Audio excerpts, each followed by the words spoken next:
Hi everyone, అందరు ఎలా ఉన్నారండి? ముందుగా అందరికీ చాలా థ్యాంక్స్ అయితే చెప్తున్నానండి. నిన్న వీడియో అయితే పోస్ట్ చేశాను కదా, ఆ ఫ్రూట్ నేమ్ తెలియదు అని. యూట్యూబ్లో ఇంకా ఇన్స్టాలో చాలా బాగా వ్యూస్ వచ్చాయి. చాలామంది రిప్లై కూడా ఇచ్చారు ఆ ఫ్రూట్ నేము. స్పెషల్గా వాళ్ళందరికీ చాలా చాలా థ్యాంక్స్ అండి. ఫ్రూట్ నేమ్ వచ్చేసి పానీ సింగాడా. చాలా డిఫరెంట్గా ఉంది కదండి. చాలా కష్టంగా నేర్చుకున్నాను ఆ నేము. ఇంకా హ్యాపీగా కూడా ఉంది. ఇంకా నెక్స్ట్ వచ్చేసి మార్నింగ్ బ్రేక్ఫాస్ట్ అండి. దోసలు వేశాను. ఇవి కొంచెం డిఫరెంట్గా నేనైతే చేశాను. గోధుమ రవ్వ, మినప్పప్పు, మనకి నచ్చితే కనుక కొంచెం బియ్యం కూడా యాడ్ చేసుకోవచ్చు. టేస్ట్ అయితే దోసల టేస్ట్ అయితే చాలా బాగున్నాయండి. ఈ ఐడియా ఇచ్చింది మాత్రం మా పెద్దమ్మ. మొన్న అన్నయ్య వాళ్ళ ఇంటికి వెళ్ళినప్పుడు చెప్పింది. ఇంకా చాలా వెరైటీస్ చెప్పింది.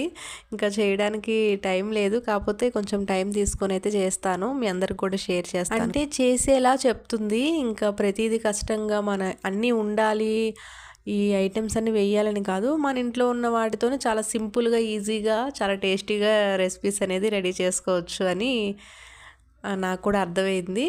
ఇంకా ఇదైతే మా పెద్దమ్మ చెప్పిన వాటిలో ఫస్ట్ అయితే నేను ట్రై చేశాను. సక్సెస్ అయితే అయ్యింది.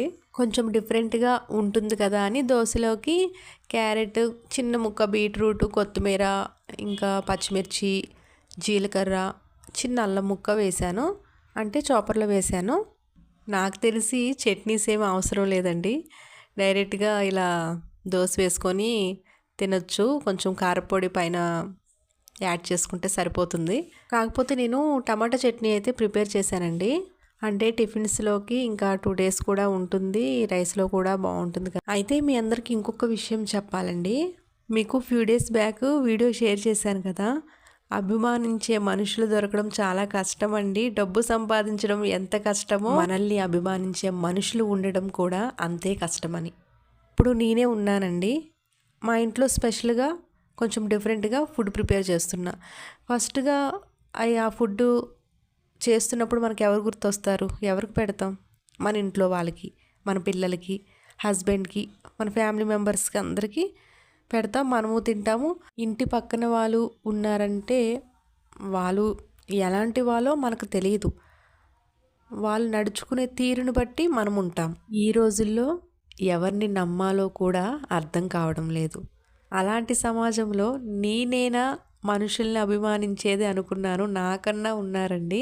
వాళ్ళ ఇంట్లో ఏ స్పెషల్ ఫుడ్ చేసినా సరే ఫస్ట్గా గుర్తొచ్చేది నేనే అంట. ఫస్ట్ కాల్ చేస్తారు. కాల్లో మాట్లాడే లోపు ఆ ఫుడ్ తీసుకుని వచ్చి నా చేతిలో పెడతారండి వాళ్ళు. వద్దు